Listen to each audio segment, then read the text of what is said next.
Oh, so now we go over to Netflix and Friends, and this is on Prime Video, and I'm going to talk about Are You There, God? It's Me, Margaret.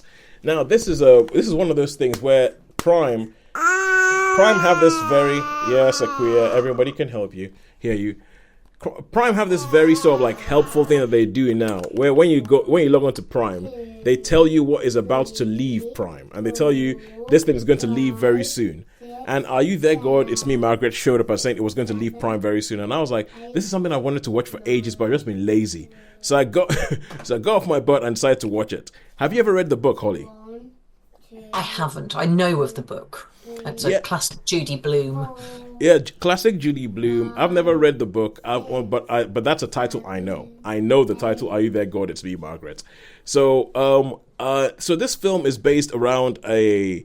It's based around. I think she's about 13 when the film, 12, 13 when the film starts. A girl called Margaret. You meet her. She lives in Manhattan with her mum and dad, very close to her grandmother. And her dad is Jewish. Her mum is Christian or was raised Christian. And she comes back from camp, and as she comes back from camp, her mom is like, "Hey, how's everything going?" And she's like, "Oh, what's this?" It's like, "It's a car. Well, we bought a car." It's like, "Why do we buy a car? We live in Manhattan. We don't need a car." And she's like, "No, don't worry, don't worry." Then she gets back home, and she's like, "Why is everything in boxes?" And then it turns out that her father has got a new job in New Jersey, and they're going to be moving. So they move over to New Jersey, and then what happens is a very kind of, ooh, I want to use the word gentle, but I know that when you use the word gentle, that can come across as very sort of damning with faint praise. but it's like a gentle coming of age of this girl, of this summer in this girl's life, where she moves to New Jersey. She meets some of the neighbor kids in New Jersey because obviously they have more space and they all have houses and they all have gardens. And this girl is like, yes, I know. This is like 10 years away for you. No, actually, no, more like 13. 10 years for your sister.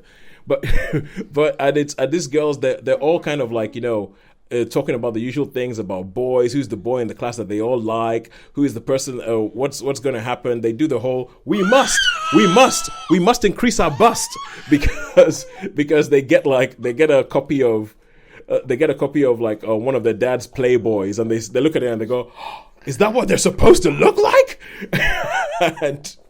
and and they have this whole thing where they're all like, oh no, we need to get our period. We need to get it because we are not grown up until we get our period. And like and it becomes this push that where it's all the whole essentially a big plot point. This film in a way could almost be called Waiting for a Period.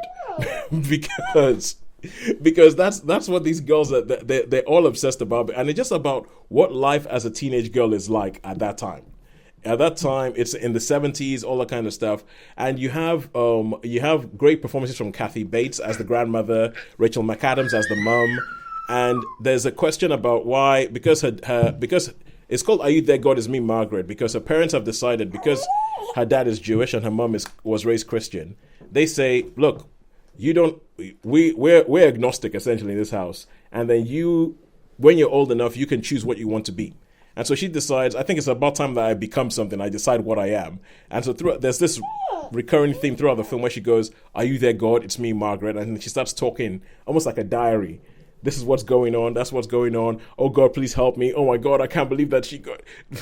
I know I'm going to be saying period a lot, but it's like I can't believe she got her period yet. Oh, what about me? Why can't I? I want mine now, and all that. And they are, and I think it's one of those things where it's when you, well, okay, having never been a teenage girl. Having never been a teenage girl. Lucky escape. Yes. Having never been a teenage girl, it's something that I wouldn't say I'm identifying because it's my experience or anything like that. But I can imagine a lot of people would identify with it.